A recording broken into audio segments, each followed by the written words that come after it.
Welcome back to my channel Math School. In today's video, let us solve the question number 1, part 1 from exercise 3.6, chapter 3, pair of linear equations in two variables. In my previous videos, I've completed the examples, exercises 3.1, 3.2 and 3.4. If you have not watched these videos, do find the link in the description box below or click the I button above. So now quickly, let us begin with the video. Question number 1 from exercise 3.6, chapter 3, pair of linear equations in two variables says, solve the following pairs of equations by reducing them to a pair of linear equations. So these are the two given equations where first we have to reduce them to a pair of given linear equations. Standard form of a pair of linear equations is given by a1x plus b1y plus c1 equal to 0 and a2x plus b2y plus c2 equal to 0. So these are the two pair of linear equation in standard form. So this we have studied in our previous videos, right? So if you observe here in the standard form, the variables x and y are in numerator.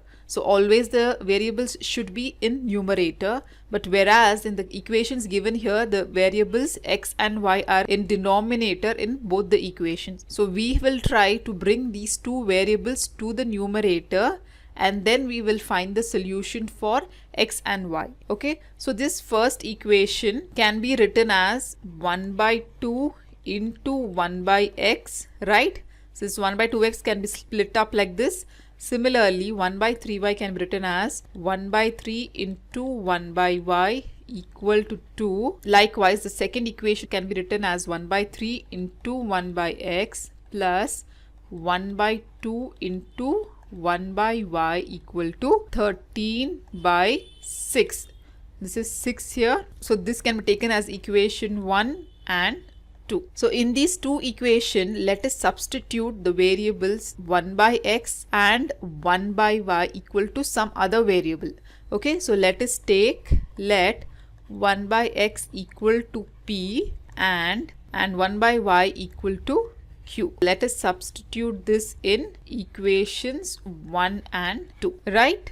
So that we can reduce them to the standard form of linear equations. Okay, so this can be written as now substituting half into 1 by x can be written as p plus 1 by 3 into 1 by y can be written as q equal to 2. So let us take this as equation number 3. Similarly, from equation 2, if we substitute, we get 1 by 3 into 1 by x is p plus 1 by 2 into 1 by y can be written as q equal to 13 divided by 6. Now let us take the LCM here in both the equation and reduce them further. So here the LCM will be 3 into 2 as 6. So 2 3 times is p. So 3 into p is 3p plus 3 into 2 is 6.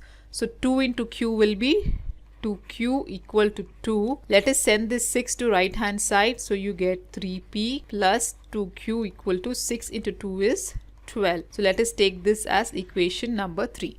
Similarly, again let us take the LCM here. So again 3 into 2, you get LCM as 6 here. So 3 into 2 times is 6. 2 into p will be 2p plus 2 3 times is 6. 3 into q is 3q equal to 13 divided by 6. So let us send this 6 again to right hand side. So you get 2p plus 3q equal to 13 divided by 6 into this 6 comes in the numerator on the right hand side. This 6 and 6 will get cancelled and therefore you will be left with 2p plus 3q equal to 13. So let us mark this as equation number 4, right? So we got two pair of linear equation. Here you can observe that the variables p and q are both in numerator in both the equations. So therefore our equations have been reduced to a pair of linear equations. Now let us solve these two pair of linear equation and find out the solution. So here let us apply elimination method and find the solution. Apply elimination method to both the equations. So which is the first equation? 3p plus 2q equal to 12, and second equation is 2p plus 3q equal to 30. Here we can eliminate either the p variable or q variable. So let us eliminate p variable. So to eliminate p variable, the coefficients should be equal. Here the coefficients are not equal. So let us multiply this first equation by the coefficient of p from the second equation, that is into 2, and let us multiply the second equation with the coefficient of p from the first equation, that is into 3, so that the coefficients become equal here. So therefore this will become 2 into 3 is 6p plus 2 into 2 is 4q equal to 12 into 2 is 24. Similarly, multiplying 3, here 3 into 2 is again 6p plus 3 into 3 is 9q equal to, here 13 into 3 will be 3 3s are 9, 3 1s are 3. So the coefficients of variable p has become equal.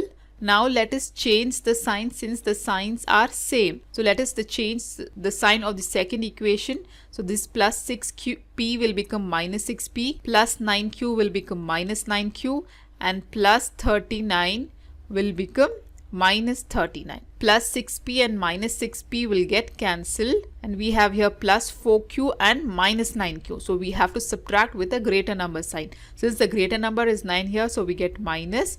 Now 9 minus 4 is 5q equal to, again we have plus 24 and minus 39. So we have to subtract with a greater number sign, which is minus. So we have to take 39 minus 24. So 9 minus 4 is 5 and 3 minus 2 is 1. Here we got minus 5q is equal to minus 15. Right? So this minus and minus will get cancelled. So we will be left with 5q equal to 15, or sending this 5 to right hand side, we get q is equal to 15 by 5. So 5 1 times, 5 3 times. We get q is equal to 3. Now let us substitute this q value in equation 3 and find out the p value. To write down, substitute q equal to 3 in equation 3. So equation 3 is given by 3p plus 2q equal to 12. So 3p plus 2 into q is here 3 equal to 12. So 3p plus 3 into 2 is 6 equal to 12. Sending this 6 to right hand side, we get 3p equal to 12 minus 6, or 3p equal to 6. P is equal to 6 by 3. So 3 1 times, 3 2 times. Therefore we get p value as equal to 2. But what we had assumed the q and p value initially, let 1 by x as equal to p and 1 by y equal to q. Right? So let us write down 1 by x is equal to p. But we already know that p is equal to 2. Right? So let us equate these two. 1 by x is equal to 2. So let us send this x to right hand side and 2 to left hand side. So we get 1 by 2 is equal to x. So we got x value as 1 by 2. Similarly, q is given as 1 by 3 and q is also equal to 1 by y. Q is equal to 3 and q is equal to 1 by y. So equating both the right hand side, we get 1 by y equal to 3. Sending this y to right hand side and 3 to left hand side, we get y is equal to 1 by, right? So we got the x and y value, which is the solution for the given pair of equations. So this is how we solve this problem. If the variable is in the denominator, we have to separate the variables and then substitute them to some other variable, and then we have to solve the equations by applying elimination method, and then we will find out the solution. So this is how we solve this problem. If you have any further doubts, do comment me below in the comment section. In my next video, I'll be solving part 2 from question number 1, exercise 3.6, chapter 3, pair of linear equations in 2 variables. So till then, do like my video, subscribe to my channel, and don't forget to hit the bell button below to get the latest updates of my videos, as I'll be completing the whole syllabus for class 10th SLC NCERT Math. And also do watch the related videos of chapter 3, pair of linear equations shown on the screen. Thank you.